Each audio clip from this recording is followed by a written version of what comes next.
Hello everyone, कैसे हैं आप सब लोग। उत्तराखंड टॉपर्स के ऑफिशियली यूट्यूब चैनल में आपका बहुत बहुत स्वागत है। जैसे कि आपको ज्ञात है, हम पढ़ रहे हैं भारत का संविधान, और भारत के संविधान में जो हमारा टॉपिक चल रहा है वो टॉपिक है संविधान सभा का गठन एवं निर्माण। ये टॉपिक आपका 2 पार्ट में आ रहा था। एक पार्ट जो कि पहले आ चुका है, अगर आपने ये हमारी वीडियो नहीं देखी है तो प्ले लिस्ट में जाकर आप ये वीडियो देख सकते हैं। इस टॉपिक का सेकेंड पार्ट जो शुरू होना है कैबिनेट मिशन से। पहले पार्ट में हमने क्या चर्चा की थी, इस पर थोड़ी सी हल्की सी नज़र डाल लेते हैं। पहले पार्ट में हमने ये समझने की कोशिश की थी कि जो हमारी संविधान सभा का गठन हुआ वह गठन किन किन परिस्थितियों में हुआ, कब कब संविधान सभा के गठन की मांगों को दोहराया गया और अंग्रेजों का उस जो मांग थी उस पर कैसा रिएक्शन था। तो हमने ये जानने की कोशिश की थी पहले पार्ट में। शुरुआत करते हैं संविधान सभा के गठन एवं निर्माण, इसके सेकंड पार्ट की, जो कि शुरू होना है कैबिनेट मिशन से।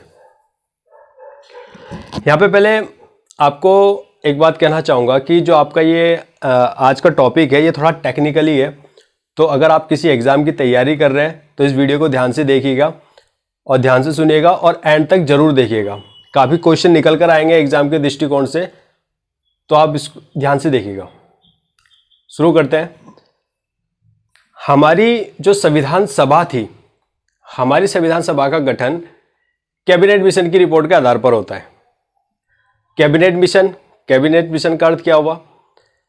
ये ब्रिटिश सरकार के कैबिनेट स्तर के 3 मंत्री थे, एवी अलेक्जेंडर, पैथिक लॉरेंस और स्टेपस क्रिप्स। इन 3 लोगों की एक टीम थी, एक समिति थी, जिसे मार्च 1946 में भारत भेजा गया भारत की तात्कालीन परिस्थितियों का जायजा लेने के लिए, और इस टीम को कैबिनेट मिशन के नाम से जाना गया। चूंकि ये कैबिनेट स्तर के मंत्री थे इसलिए इसको नाम दे दिया गया कैबिनेट मिशन। मार्च 1946 में ये भारत आती है और मई 1946 में इस मिशन के द्वारा एक रिपोर्ट प्रस्तुत की जाती है। मई 1946 में एक रिपोर्ट प्रस्तुत की जाती है और उस रिपोर्ट के आधार पर जुलाई 1946 को संविधान सभा के सदस्यों के लिए चुनाव होता है। और हमारी संविधान सभा के सदस्यों के लिए चुनाव हुआ और जो कुल मेंबर चुनकर आए वो 389 मेंबर चुनकर आए संविधान सभा में। ये हमारी संविधान सभा है, संविधान सभा। अब यहां पर एक चीज समझने वाली बात यह है कि जो 389 मेंबर थे, यही आंकड़ा क्यों लिया गया? यहाँ पर 400 का आंकड़ा क्यों नहीं लिया गया? 390 का आंकड़ा क्यों नहीं लिया गया? 250 का आंकड़ा क्यों नहीं लिया गया? वो इसलिए क्योंकि हमारी संविधान सभा में जो एक मेंबर था, एक सदस्य था, और चूंकि कैबिनेट मिशन की रिपोर्ट में कहा गया था कि जो संविधान सभा का एक मेंबर होगा वो कम से कम भारत की 10 लाख जनसंख्या को रिप्रेजेंट करता होगा, ठीक है। और उस टाइम पर हमारे भारत की जो जनसंख्या थी वो लगभग 40 करोड़ थी। अगर हम कैलकुलेशन करते हैं यहाँ पर, अगर हम इंटू करते हैं 10 लाख से, तो लगभग 40 करोड़ के समथिंग आएगा। तो इसलिए ये आंकड़ा निकल कर आता है 389 का। हमारी संविधान सभा के जो कुल मेंबर थे वो थे 389 जनसंख्या के आधार पर। चुनाव हुआ जुलाई 1946 में, सदस्य चुनकर आए 389। अब यहां पर समझते हैं इनका चुनाव हुआ किस तरीके से। संविधान सभा के सदस्यों का चुनाव अप्रत्यक्ष, समानुपातिक, एकल, संक्रमणीय मत रीति के द्वारा किया गया था। आई रिपीट, संविधान सभा के सदस्यों का चुनाव अप्रत्यक्ष, एकल, समानुपातिक, संक्रमणीय मत रीति के द्वारा किया गया था। अब ये जो पद्धति अपनाई गई थी हमारी संविधान सभा के सदस्यों के चुनाव के लिए, ये इस पद्धति का अर्थ क्या है? तो यहाँ पे आपको थोड़ा सा हम शॉर्ट में समझते हैं। यहाँ पर वो इसलिए समझते हैं क्योंकि जब हम भारत का राष्ट्रपति पढ़ेंगे तो वहाँ पर इस पद्धति के बारे में विस्तार से चर्चा की जाएगी, क्योंकि भारत के राष्ट्रपति का चुनाव भी इसी मत रीति के द्वारा किया जाता है। तो वहाँ पर हम इसे विस्तार से चर्चा करेंगे। यहाँ पर हम शॉर्ट में समझ लेते हैं कि एग्जाम्पल के तौर पर, फॉर एग्जाम्पल, जो हमारी उत्तराखंड की विधानसभा है या हमारे उत्तराखंड का जो विधानमंडल है जिसमें 70 विधायक है, और इन विधायकों का चुनाव हमारे द्वारा किया गया था, यानी कि डायरेक्ट जनता के द्वारा किया गया। अब यही विधायक फॉर एग्जाम्पल संविधान सभा के सदस्यों का चुनाव करते हैं, तो यह अप्रत्यक्ष रीति अपनाई गई थी, अर्थात कि जनता के द्वारा चुने गए जो सदस्य थे उन सदस्यों के द्वारा संविधान सभा के सदस्यों का चुनाव किया गया था। ठीक है, यानी कि हमारे संविधान सभा के जो जितने भी मेंबर थे, 389 मेंबर थे, इनका चुनाव डायरेक्ट जनता ने नहीं किया था। जनता के द्वारा जो चुने गए सदस्य थे उनके द्वारा इनका चुनाव किया गया था। ठीक, आगे बढ़ते। अब इस 389 सदस्य में जो कुल महिलाएं थी, कुल महिलाएं वे थी 15। याद रखिएगा आप, संविधान सभा के सदस्यों में कुल कितने सदस्य थे? 389 सदस्य थे, और इनमें जो कुल महिलाएं थी वे थी 15। और इन 15 महिलाओं में से केवल एकमात्र एक मुस्लिम महिला थी जिनका नाम था बेगम अयाज रसूल। ठीक है, संविधान सभा में कुल कितने सदस्य थे? 389, और कुल इस 389 सदस्यों में कुल महिलाएं कितनी थी? 15, और इन 15 महिलाओं में एक मुस्लिम महिला थी जिसका नाम था बेगम अयाज रसूल। आगे बढ़ते हैं।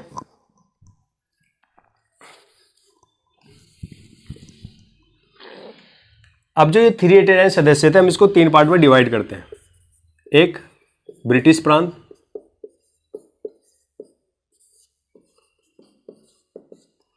दूसरा देसी रियासत,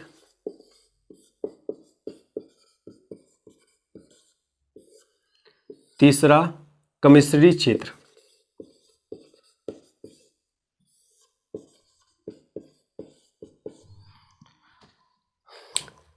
कुल जो 389 सदस्य थे हमारे संविधान सभा में, ये 3 पार्ट में डिवाइड थे। 289 सदस्य चुनकर आते हैं, 292 जो सदस्य चुनकर आते हैं वो ब्रिटिश प्रांत से क्षेत्र से चुनकर आते हैं। 93 जो सदस्य चुनकर आते हैं वो देसी रियासत क्षेत्र से चुनकर आते हैं, और शेष यानी कि 4 सदस्य कमिश्नरी क्षेत्र से चुनकर आते हैं। अब ब्रिटिश प्रांत क्षेत्र का अर्थ क्या है, देसी रियासत क्षेत्र का अर्थ क्या है, कमिश्नरी क्षेत्र का अर्थ क्या है, इसको समझते हैं। ब्रिटिश प्रांत से जो सदस्य चुनकर आए थे हमारी संविधान सभा में वो कुल सदस्य थे 292।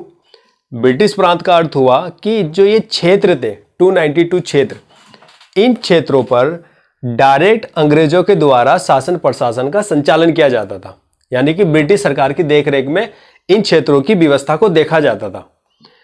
यहां से सदस्य चुनकर आते हैं 292। देसी रियासत क्षेत्र, यहां से सदस्य चुनकर आते हैं 93। अब देसी रियासत क्षेत्र का अर्थ हुआ कि इन क्षेत्रों पर डायरेक्ट अंग्रेजों का शासन प्रशासन का संचालन नहीं किया जाता अंग्रेजों के द्वारा।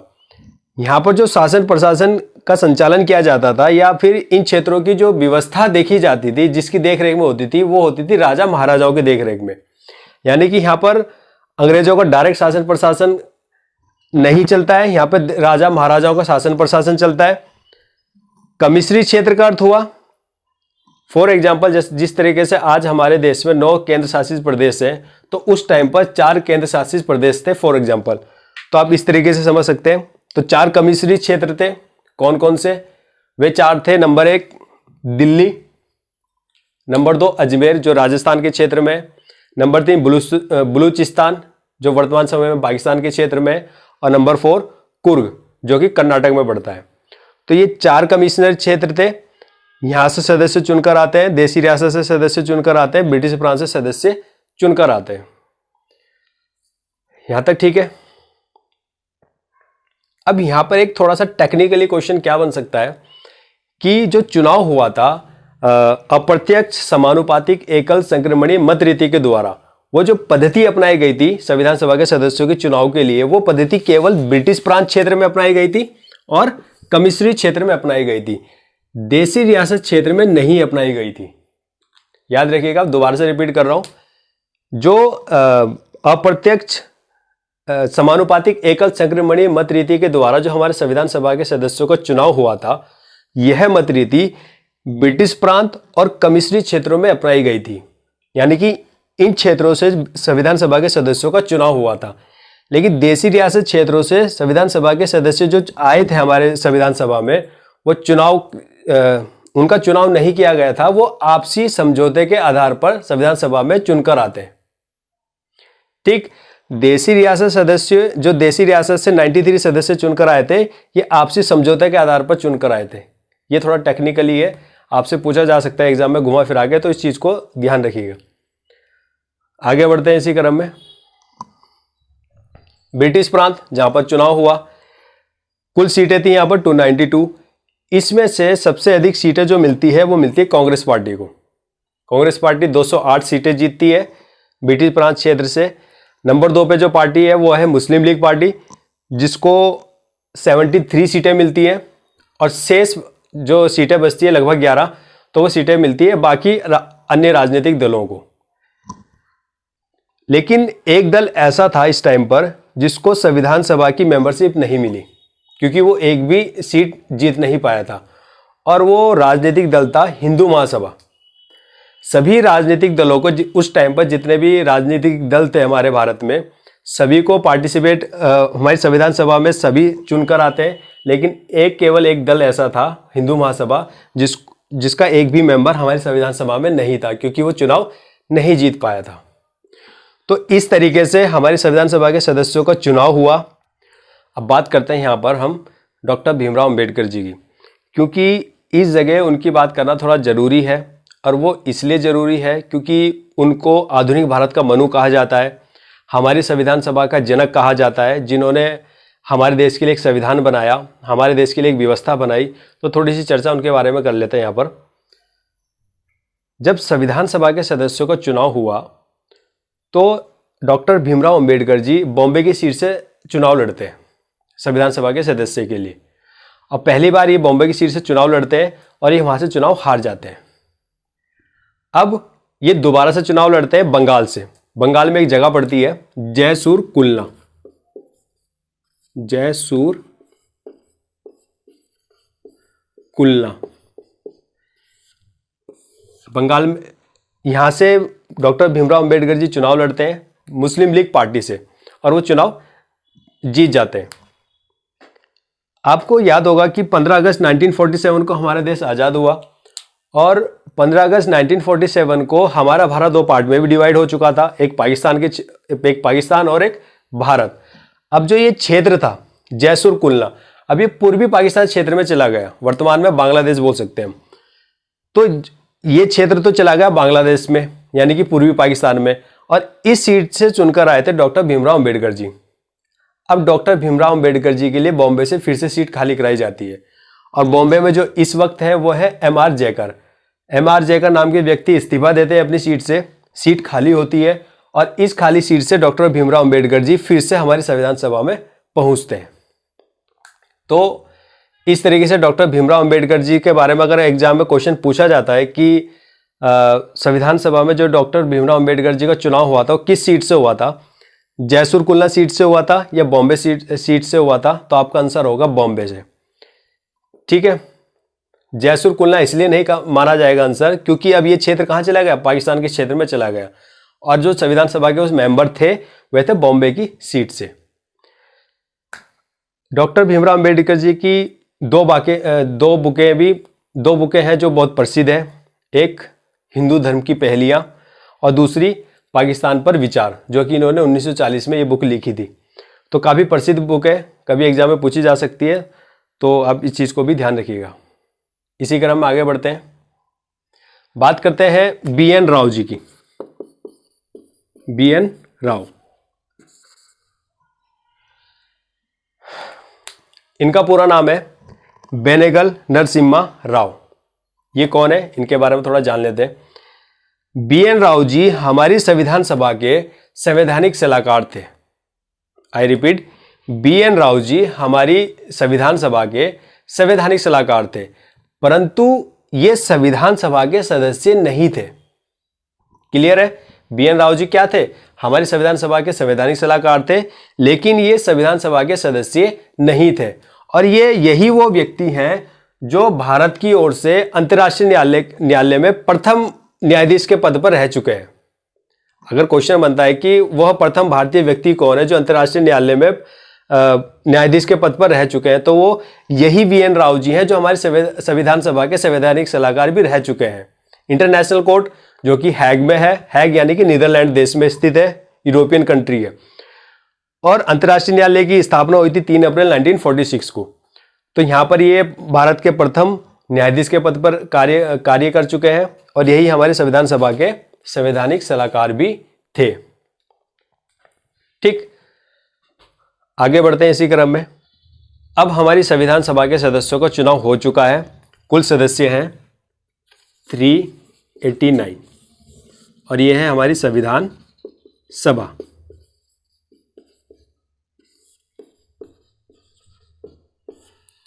अब संविधान सभा की पहली बैठक होती है 9 दिसंबर 1946 को। 9 दिसंबर 1946। इस बैठक का सबसे महत्वपूर्ण कार्य क्या था? वो कार्य था कि इस दिन यानी कि जब संविधान सभा की पहली बैठक हुई 9 दिसंबर 1946 को, तो इस दिन हमारी संविधान सभा ने अपना एक अस्थायी अध्यक्ष का चुनाव किया, टेम्परेरी प्रेसिडेंस का चुनाव किया। और वो जो अध्यक्ष थे वो थे डॉक्टर सच्चिदानंद सिन्हा जी। आप सभी को पता है कि जब संविधान सभा की पहली बैठक हुई थी तो संविधान सभा ने किसे अपना अस्थायी अध्यक्ष चुना था? सभी को पता है, सबसे बेसिक क्वेश्चन है। लेकिन चुना क्यों था? उन्हीं को क्यों चुना गया था? वो इसलिए चुना गया था क्योंकि वो संविधान सभा के सबसे बुजुर्ग सदस्य थे, इसलिए उनको इस दिन हमारी संविधान सभा ने अस्थायी अध्यक्ष चुना। परंतु 2 दिन बाद फिर से संविधान सभा की बैठक होती है, यानी कि 11 दिसंबर 1946 को। अब इस दिन संविधान सभा अपना एक स्थायी अध्यक्ष और उपाध्यक्ष का चुनाव करती है। स्थायी अध्यक्ष जो कि डॉक्टर राजेंद्र प्रसाद जी बनते हैं और उपाध्यक्ष एससी मुखर्जी। क्लियर है? 9 दिसंबर को अस्थायी अध्यक्ष का चुनाव किया गया था और 11 दिसंबर को स्थायी अध्यक्ष का चुनाव किया गया डॉक्टर राजेंद्र प्रसाद जी के रूप में। उपाध्यक्ष थे एससी मुखर्जी जी। अब यहां पर एक चीज ध्यान से समझिएगा आप, क्योंकि यहां पर क्वेश्चन थोड़ा टेक्निकली पूछा जाता है एग्जाम में, और वो ये कि हम संविधान सभा को 2 पार्ट में डिवाइड करते हैं। नंबर 1, जब ये संविधान सभा भारत के लिए संविधान बनाने बैठती थी या भारत के लिए कोई व्यवस्था बनाने बैठती थी, तो उस वक्त इस संविधान सभा की सदस्यता कर रहे हैं डॉक्टर राजेंद्र प्रसाद जी।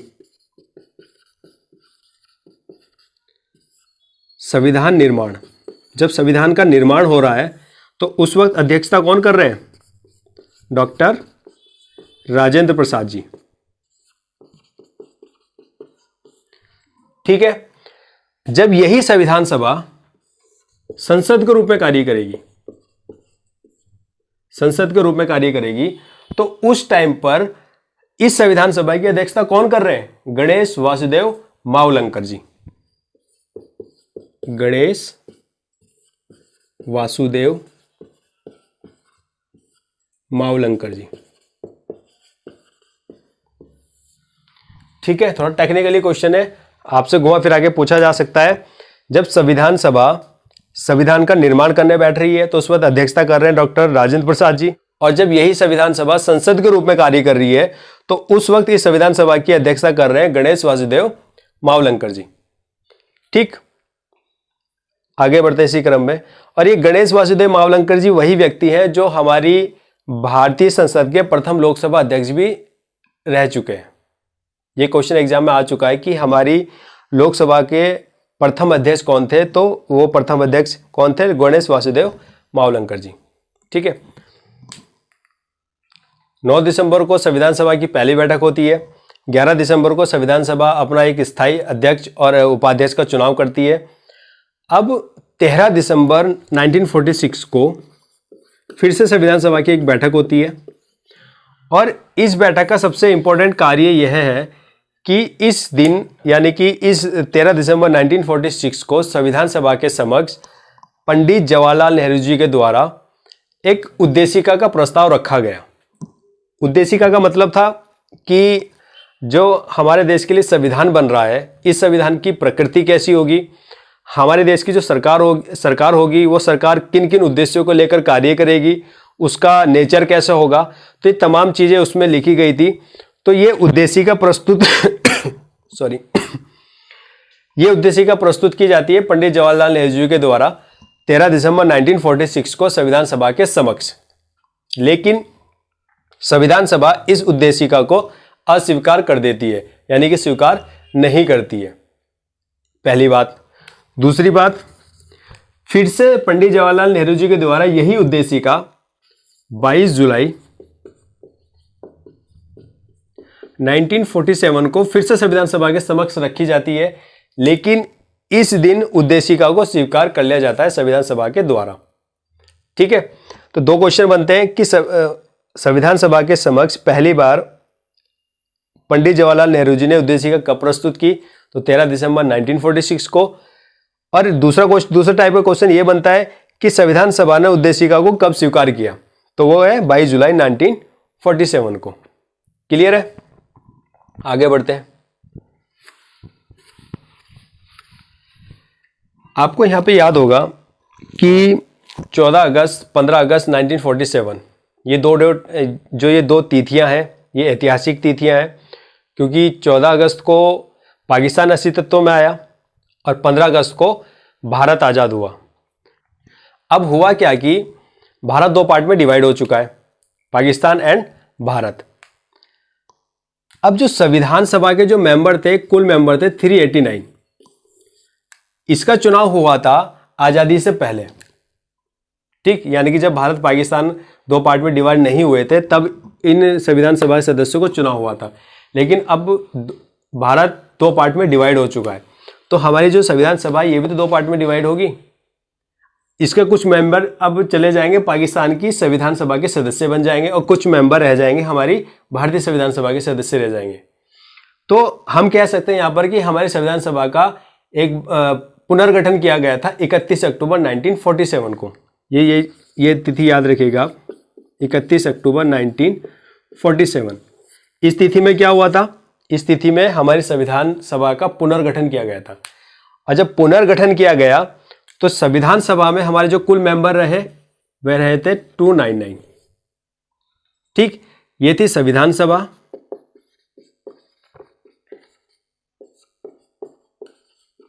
और ये थी पुनर्गठित संविधान सभा।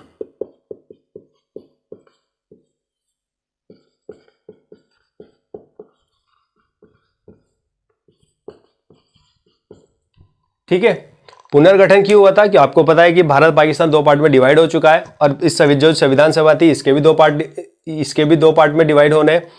तो जब संविधान सभा के सदस्यों को चुनाव हुआ था तो कुल मेंबर थे 389, और जब पाकिस्तान और भारत अस्तित्व में आया तो उसके बाद हमारी भारतीय संविधान सभा में जो कुल मेंबर थे वे थे 299। और शेष सदस्य जो थे, अगर हम माइनस करते हैं 389 में से 299 को, जो शेष सदस्य बचते हैं वो किसके सदस्य हैं, वो पाकिस्तान की संविधान सभा के सदस्य बन चुके हैं। ठीक है, आगे बढ़ते हैं। जब हमारे देश के लिए संविधान बन रहा था या जब हमारे देश के लिए कानून बनाया जा रहा था या जब हमारे देश के लिए व्यवस्था बनाई जा रही थी, वो व्यवस्था कैसे बनी?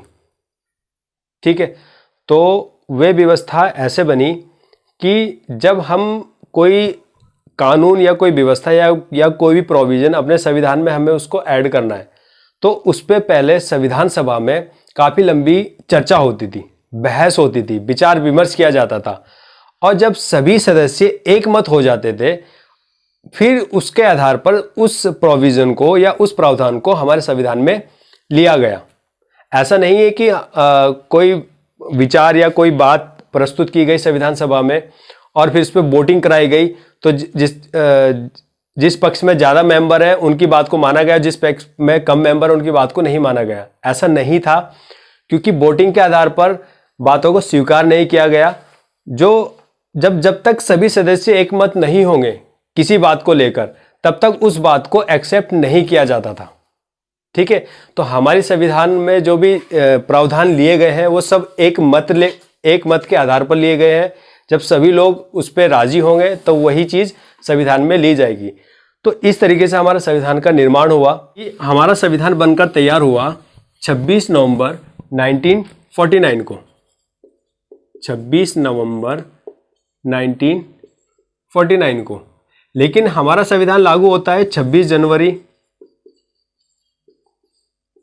1950 को। ऐसा क्यों हुआ होगा? जब हमारा संविधान 26 नवंबर 1949 को बनकर तैयार हो चुका है तो इसी दिन लागू क्यों नहीं किया गया? 26 जनवरी 1950 को लागू क्यों किया गया?